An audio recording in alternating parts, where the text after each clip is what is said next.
السلام عليكم. لسه بنكمل كلامنا عن أصعب الكلمات في الإنجليش.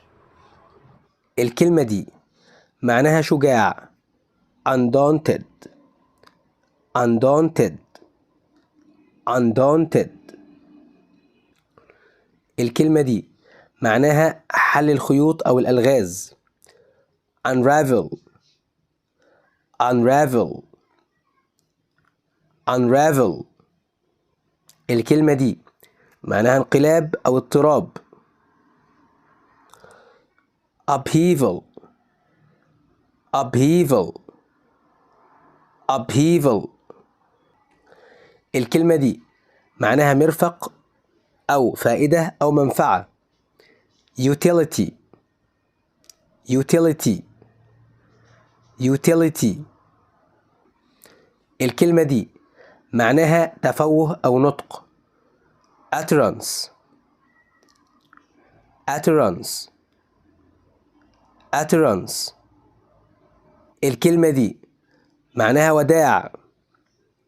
valediction valediction valediction valediction. الكلمة دي معناها شجاع. valiant valiant valiant. الكلمة دي معناها بسالة أو شجاعة. valor valor valor. الكلمة دي يعني انتقام أو ثأر. vengeance vengeance vengeance. الكلمة دي معناها حل الخيوط أو الألغاز. unravel unravel unravel. الكلمة دي معناها لغة عامية. vernacular vernacular vernacular. الكلمة دي يعني مسافر. wayfarer wayfarer wayfarer wayfarer. الكلمة دي يعني فاتن أو ساحر. winsome winsome winsome. الكلمة دي معناها يذبل. wither wither wither. الكلمة دي معناها ساحر أو عراف. wizard wizard wizard.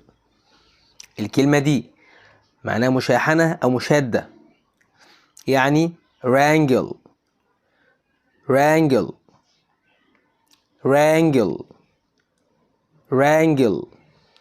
الكلمة دي معناها غضب شديد. wrath wrath wrath. الكلمة دي معناها بائس أو حقير. wretched wretched wretched. الكلمة دي معناها وداع. valediction valediction valediction valediction.